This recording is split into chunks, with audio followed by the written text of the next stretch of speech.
ओम शांति 28/10/2022। आज की मुरली चिंतन। एक भोलानाथ बाप ही है जो हमारी झोली ज्ञान रत्नों से भरता है। वही कल्प वृक्ष के बीज रूप हैं। उनकी भेंट हम किसी से नहीं कर सकते। बहुत बच्चे बाप को ठगने की कोशिश करते हैं। बाप को यथार्थ न पहचानने के कारण भूल करके छिपाते हैं, सच नहीं बताते हैं। सभा में क्लास में छिपकर बैठ जाते हैं। उनको पता ही नहीं है कि धर्मराज बाबा सब कुछ जानता है।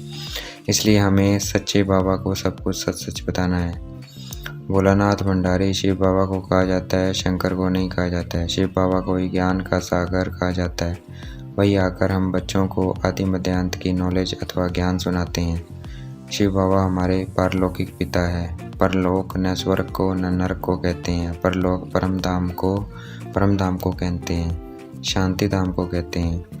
ईश्वर को सबका फादर कहेंगे और किसी को सबका फादर नहीं कहेंगे।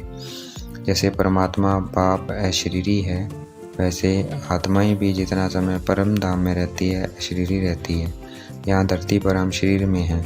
अब हमें घर परम धाम जाना है, इसलिए हमें बाप समान फिर से अशरीरी बनना है। शिव बाबा का सतयुग त्रेता में कोई पार्ट नहीं है। अब हमें खुद आकर पूरा वर्षा दे रहे हैं। अब इस समय हमें खुद आकर पूरा वर्षा दे रहे हैं। अपने से 2 रत्ती ऊपर ले जाते हैं। अभी अपने से ऊपर ले जाते हैं। हमें ब्रह्मांड और सृष्टि दोनों का मालिक बनाते हैं। शिव बाबा का कोई फिजिकल स्थूल नाम रूप नहीं है। वह दूसरे के शरीर में प्रवेश करके हमें पढ़ाते हैं। ये गीता के भगवान की गीता पाठशाला है। हूबहू एकदम कल पहले वाली गीता पाठशाला है। इसी गीता पाठशाला में शिव बाबा सबको ज्ञान घास ज्ञान अमृत खिलाते हैं। तो ये शिव बाबा की गौशाला है, श्री कृष्ण की गौशाला नहीं है। श्री कृष्ण तो सतयुग का फर्स्ट प्रिंस है, उसे गौ पालने की जरूरत नहीं है। शिव बाबा को पतित पावन कहेंगे, श्री कृष्ण को पतित पावन नहीं कहेंगे। हमें सिर्फ एक शिव बाबा को याद करना है। शिव बाप भी है, टीचर भी है और सतगुरु भी है। तीनों का फोर्स है। तीनों की मतलब ताकत है।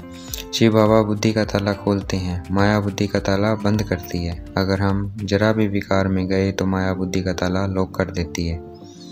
सबसे ऊंचे शिव बाबा हैं, फिर ब्रह्मा विष्णु शंकर हैं, फिर लक्ष्मी नारायण राम सीता हैं, फिर हैं धर्म स्थापन करने वाले धर्म स्थापक। ये देवी देवताओं का राज्य स्थापन हो रहा है, कोई धर्म नहीं स्थापन हो रहा है।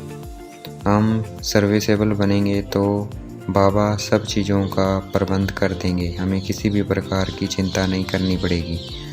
हम शिव बच्चे को संभालेंगे तो वह हमारे बच्चे संभालेंगे, सब कुछ संभालेंगे।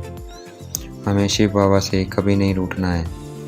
जब भारत पर अति धर्म गलानी होती है तब गीता का भगवान शिव बाबा अपना वचन वायदा निभाने अवश्य आते हैं।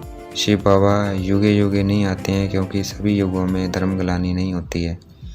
धर्म गलानी होती है कलयुग में। तो परमात्मा कलयुग के समय आते हैं और कलयुग हर कल्प में होता है। कल्प में 4 युग होते हैं, सतयुग, त्रेता, द्वापर और कलयुग। परमात्मा किस्मत बनाने वाला है और मनुष्य खुद अपनी किस्मत बिगाड़ने वाला है।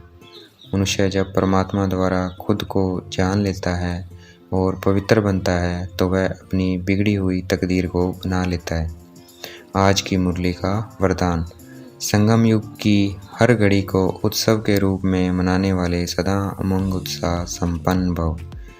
आज की मुरली का स्लोगन। सर्व शक्तियों के खजाने से संपन्न रहना यही ब्राह्मण स्वरूप की विशेषता है। सर्व शक्तियों के खजाने से संपन्न रहना यही ब्राह्मण रूप की विशेषता है। अच्छा, ओम शांति। शुक्रिया मीठे बाबा, शुक्रिया।